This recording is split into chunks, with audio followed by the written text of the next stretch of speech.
I have been the laughing stock, the punching bag, and the girl that they would rape, kill, and throw acid on if they saw her alive. And I really thought that it was over. But it's not over. Till I say it is. Apoorva Mukhija ने जारी किया नया video. समय रैना के show में की गई अश्लील टिप्पणी पर मांगी माफी। रो रो कर अपूर्वा ने बताई पूरी कहानी, बताया विवाद के बीच कैसे बीते 2 महीने। मुंबई पुलिस और एनसीडब्ल्यू ने की थी अपूर्वा से पूछताछ। कई राज्यों में दर्ज हुई थी एफआईआर। अपूर्वा के नए वीडियो ने मचाई सनसनी। इंटरनेट पर ट्रेंड कर रही हैं rebel kid. Social media star Apoorva Mukhija ने भावुक वीडियो जारी कर दिया है और अपने प्रशंसकों और आलोचकों से माफी मांग ली है। यह वीडियो यूट्यूबर समय रैना के शो इंडियाज गॉट टैलेंट में हुए विवाद के बाद आया है, जिसमें उनकी और रणवीर अलाबादिया की टिप्पणियों ने देश भर में तूफान खड़ा कर दिया था। आधे घंटे के इस वीडियो में अपूर्वा ने अपनी गलती को माना है, विवाद की पूरी कहानी बयां की है और बताया है कि कैसे इस घटना ने उनकी जिंदगी को पूरी तरह बदल दिया।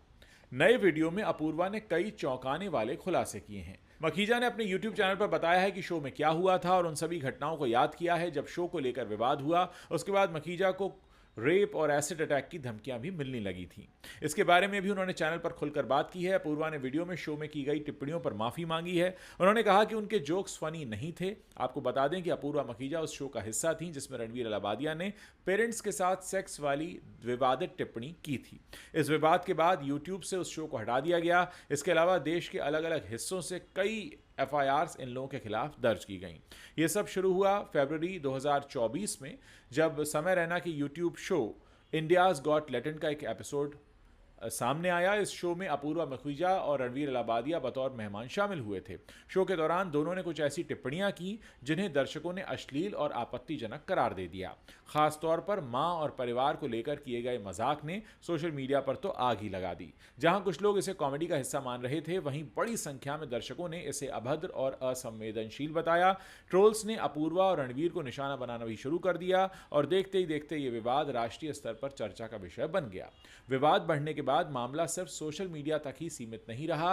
Maharashtra cyber cell, Assam police और राजस्थान पुलिस ने भी इस मामले में जांच शुरू कर दी। रणवीर अलाबादिया और अपूर्वा मुखीजा को राष्ट्रीय महिला आयोग के सामने पेश होने का समन भी जारी हुआ। मार्च 2025 में दोनों ने एनसीडब्ल्यू के सामने अपनी गलती को माना और लिखित रूप में माफी मांगी। एनसीडब्ल्यू के अध्यक्ष विजया राहतकर ने उनकी टिप्पणियों की कड़ी निंदा करते हुए कहा कि यह बिल्कुल अस्वीकार्य है। इसके अलावा रणवीर को सुप्रीम कोर्ट से अंतरिम राहत मिली, लेकिन समय रैना को विदेश से लौटने पर साइबर सेल के सामने पेश होने का आदेश दिया गया। कानूनी कार्रवाई और सार्वजनिक दबाव ने इस मामले को काफी गंभीर बना दिया।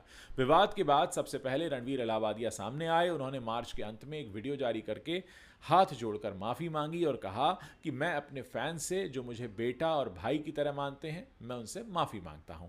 मैं वादा करता हूं कि आगे से समझदारी से कंटेंट करूंगा। और रणवीर ने यह भी खुलासा किया कि उन्हें और उनके परिवार को धमकियां मिल रही थीं, जिसके बाद उन्होंने पुलिस का सहयोग करने का फैसला किया। इस वीडियो ने कुछ हद तक माहौल को शांत करने की कोशिश की, लेकिन अपूर्वा की चुप्पी ने लोगों के गुस्से को और बढ़ा दिया था।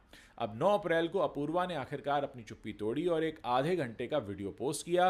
वीडियो में वो भावुक नजर आई और उन्होंने कहा कि मैंने जो कहा वो गलत था। मैं अपने शब्दों के लिए शर्मिंदा हूं और दिल से माफी मांगती हूं। मैंने कभी किसी को ठेस पहुंचाने का इरादा नहीं किया था। अपूर्वा ने यह भी कहा कि शो के दौरान वो कॉमेडी के माहौल में बह गई थी, लेकिन बाद में उन्हें अपनी गलती का एहसास हुआ। उन्होंने कहा, मुझे नहीं पता था कि मेरे शब्द इतना बड़ा तूफान खड़ा कर देंगे। मैंने ट्रोल्स से लेकर धमकियों तक सब कुछ झेला है। मेरी जिंदगी अब पूरी तरह से बदल चुकी है। आप सुनिए क्या कह रही हैं Apoorva Mukhija. House that never felt like home for 17 years. I have cried a lot of sleepless nights in that house. I have self-harmed and I still have the scars. And back then, every day I used to think that it's over. Then I fell in love with a man who promised to love me and protect me and marry me. And then one day he hit me. And that day I thought that it's over. I was slut shamed by my relatives before I could understand what the word slut is. And I thought that it's over. I have been talked about, conspired against and punished for things that I never did. And I thought that it was over. I have been the laughing stock, the punching bag, and the girl that they would rape, kill, and throw acid on if they saw her alive. And I really thought that it was over. But it's not over till I say it is. Apoorva ने यह भी स्वीकार किया कि इस विवाद ने उन्हें गहरा सबक सिखाया है। वो कहती हैं, मैंने सोशल मीडिया से ब्रेक लिया, खुद को समझने की कोशिश की, अब मैं पहले से ज़्यादा जिम्मेदार बनना चाहती हूँ। और वीडियो के अंत में उन्होंने अपने फैंस से अपील की कि मुझे एक मौका दें, मैं अपनी गलतियों से सीख रही हूँ।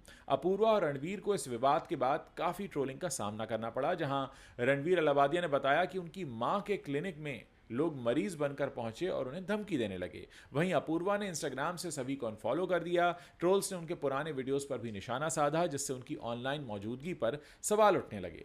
लेकिन अपूर्वा के इस माफ़ी वाले वीडियो को कुछ फैंस ने सकारात्मक रूप से भी लिया है और कुछ फैंस ये भी कह रहे हैं कि अब वो अपनी गलती को सुधारने की कोशिश कर रही हैं। हाल ही में अपूर्वा ने इंस्टाग्राम पर कमबैक किया और एक पोस्ट शेयर की थी, जिसमें उनके फैंस ने उनको काफ़ी पसंद किया। दूसरी तरफ रणवीर ने भी अपनी टीम के साथ नई शुरुआत की। ये विवाद भले ही उनकी ज़िंदगी का ब्लैक चैप्टर रहा हो, लेकिन दोनों अब इससे उबरने की कोशिश कर रहे हैं। अपूर्वा ने वीडियो में वादा किया कि मैं अब ऐसा कंटेंट बनाऊंगी जो लोगों को हंसाए, प्रेरित करे, ना कि आहत करे। ये कहानी न सिर्फ एक विवाद की है, बल्कि ये भी दिखाती है कि डिजिटल दुनिया में एक गलती कैसे किसी की ज़िंदगी को हमेशा के लिए बदल सकती है। अपूर्वा और रणवीर की ये माफ़ी क्या सचमुच लोगों का दिल जीत पाएगी, ये तो वक्त बताएगा। लेकिन दोस्तों, मैं आपसे कुछ पूछना चाहता हूँ, क्या आपको ये सही लगता है कि अगर कोई शख्स इंटरनेट पर या सोशल मीडिया पर आकर कुछ ऐसा गलत बोल जाए जिससे लोगों की भावनाएं आहत हों, तो लोग उसको गंदी गंदी गालियां देने लगें, लोग उस पर पर्सनल कमेंट करने लगें, लोग उस पर पर्सनल निशाना बनाने लगें? क्योंकि देखिए, हमारे देश में संविधान है और बहुत सारी एजेंसीज़ हैं। अगर आपको किसी के दिए गए बयान पर आपत्ति है तो आप कानून के दायरे में जाकर कदम उठा सकते हैं। लेकिन बहुत सारे लोगों ने क्या किया, अपूर्वा को, रणवीर को या समय रैना को बहुत गंदी गंदी गालियां देनी शुरू कर दी। लोगों ने इनको थ्रेट्स देने शुरू कर दिए, लोगों ने इनको धमकियां देनी शुरू कर दी। तो जहां एक तरफ हम ये कह रहे थे कि अपूर्वा मखीजा, समय रैना और रणवीर अलाहाबादिया गलत हैं क्योंकि वो अपनी गंदी ज़बान दिखा रहे हैं, तो क्या गंदी ज़बान का जवाब गंदी ज़बान से दिया जाना चाहिए? मेरा सवाल आप लोगों से इसलिए है क्योंकि बहुत सारे लोग नफ़रत को नफ़रत से ख़त्म करना चाहते हैं, लेकिन नफ़रत को कभी नफ़रत से ख़त्म नहीं किया जा सकता। अगर किसी ने गलती की है, संविधान के दायरे में, कानून के दायरे में आप एक्शन लीजिए, उनसे सवाल पूछिए, उन्हें जवाब देना होगा, वो भी इस देश का, समाज का हिस्सा हैं। लेकिन जब आप कानून को खुद हाथ में लेकर और एक तरह से पंचिंग बैग उनको मानकर अपनी सारी भड़ास निकालने लगते हैं, तो कहीं ना कहीं आप भी वहीं जाकर खड़े हो जाते हैं। एक शख्स ने गलती की, गलत बोला, कैमरे के सामने वो चीज़ें बोली जो नहीं बोली जानी चाहिए थी, और आप भी फिर वही कर रहे होते हैं। उस शख्स को आप वो बुरी भली बातें कह रहे होते हैं। मैंने पिछले दिनों देखा, इनको काफ़ी ट्रोल किया गया, बहुत सारी चीज़ें हुई।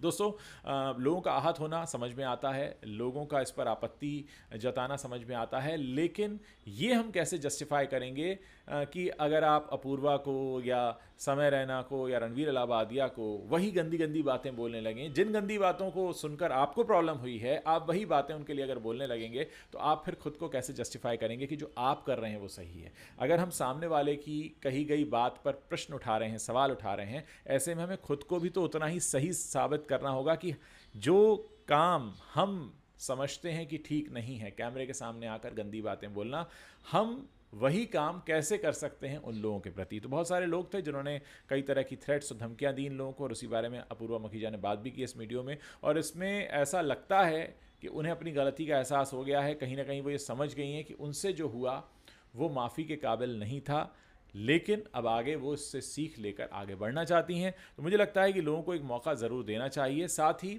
उन लोगों पर भी सवाल उठता है जो इन लोगों के बारे में ख़राब बातें बोल रहे थे। बताइए, एसिड अटैक की धमकी देना, रेप की धमकी देना, तमाम तरह की ऐसी गलत और गंदी बातें करना, मतलब एक शख्स ने गंदी बातें की, आपको आपत्ति हुई और फिर आप भी वैसे ही गंदी बातें करने लगे, तो फिर आप में और उनमें क्या फ़र्क है? आप लोग इस पूरे मसले पर अपनी क्या राय रखते हैं? मेरे इस वीडियो के नीचे कमेंट सेक्शन है, वहाँ पर लिखना मत भूलिएगा।